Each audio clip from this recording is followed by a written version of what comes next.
Finally Apu Biswas তার ভক্তদেরকে বড় রকমের চমক দিতে চলেছেন। এবার চূড়ান্ত হলো অপু বিশ্বাসের নতুন সিনেমার নাম।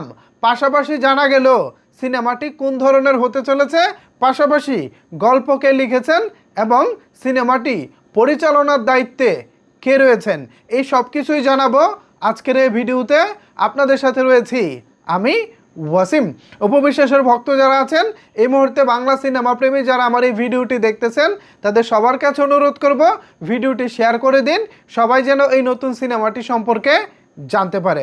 তো অপু বিশ্বাসের ভক্ত যারা আছেন, এবার মনোযোগ সহকারে আমি কি বলতেছি শুনতে থাকেন।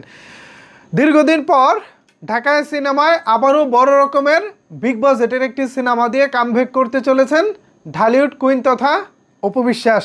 নিঃসন্দেহে অপু বিশ্বাসের যে জনপ্রিয়তা তা এই মুহূর্তে বাংলা চলচ্চিত্রে অন্য যে কোনো নায়িকার তুলনায় সর্বোচ্চ লেভেলেই তিনি রয়েছেন বলা চলে। অপু বিশ্বাস অভিনীত সর্বশেষ বন্ধন বিশ্বাস পরিচালিত ছায়াবৃক্ষ এবং লাল শাড়ি ইতিমধ্যে আমরা দেখেছি। যদিও সিনেমাটি দর্শকদের খুব একটা মন ভরাতে পারেনি, বিকজ বাজেট কম ছিল, গল্প তেমন একটা ভালো ছিল না। সব কিছু মিলিয়ে অপু বিশ্বাসের ভক্তদের কিছুটা মন খারাপ ছিল। তবে এবার যে ধামাকা আসছে এটা কিন্তু বড় বাজেটে আসছে এবং প্রথমবারের মতো আদর আজাদ অপু বিশ্বাসের বিপরীতে প্রথমবারের মতো অভিনয় করতে চলেছেন আদর আজাদ। সো এবার কিন্তু ধামাকা আসবে, কারণ আদর আজাদ নিজে একজন প্রতিষ্ঠিত নায়ক, পাশাপাশি তিনি একজন প্রযোজক। ইদানিং যতগুলো সিনেমা আদর আজাদের মুক্তি পাচ্ছে, প্রত্যেকটি সিনেমা কিন্তু আদর আজাদ নিজেই প্রযোজনা করতেছেন। আদর আজাদের দেশের বাড়ি বগুড়া, অপু বিশ্বাসেরও দেশের বাড়ি বগুড়া। এবার বগুড়ার দুজন আসছেন ধামাকা নিয়ে। নতুন সিনেমার নাম হচ্ছে সিক্রেট। দারুণ একটা নাম না? আমার কাছে নামটা জোশ লাগছে ভাই, এক কথায় নামটা জোশ লাগছে। অপু বিশ্বাসের নতুন সিনেমার নাম হচ্ছে সিক্রেট। সিনেমাটি পরিচালনার দায়িত্বে রয়েছেন বন্ধন বিশ্বাস, যিনি এর আগে অপু বিশ্বাসকে নিয়ে বানিয়েছিলেন লাল শাড়ি এবং ছায়াবৃক্ষ। ওই দুই সিনেমা বাজেট স্বল্পতার কারণে আমাদের মন মতো হয়তো হয়নি, তবে এবার সিক্রেট কিন্তু বিগ বাজেট আসছে। আর সিনেমাটির গল্প লিখেছেন শাকিব খানের বসগিরি সিনেমা খ্যাত দেলোয়ার হোসেন দিল।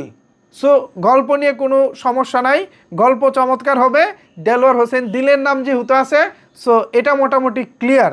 দেলোয়ার হোসেন দিল শুধু বসগিরিই লিখেননি, তিনি আরও অসংখ্য সিনেমার গল্প লিখেছেন। লাভ ম্যারেজ সিনেমার গল্পটাও কিন্তু দেলোয়ার হোসেন দিলের। সো গল্প নিয়ে ভাবতে হবে না। যারা কমার্শিয়াল সিনেমা পছন্দ করেন, specially Bangladeshi commercial cinema, Apu বিশ্বাসকে যারা আগে থেকে ভালোবাসেন যেসব কমার্শিয়াল সিনেমার কারণে, এবার সিক্রেটে কিন্তু আপনার অপু বিশ্বাসকে ঠিক সেভাবেই পেতে চলেছেন।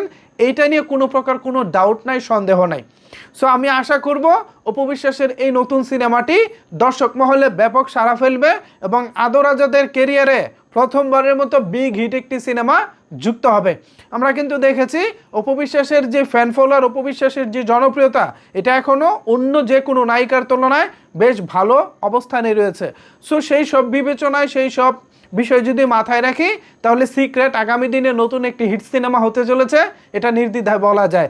সো অপু বিশ্বাসের ভক্ত যারা আছেন, বাংলা সিনেমা প্রেমী দর্শক যারা আছেন, অপু বিশ্বাসের নতুন সিনেমা নিয়ে আপনারা কতটুকু আশাবাদী জানাতে পারেন আপনার মতামত নিচের কমেন্টস বক্সে।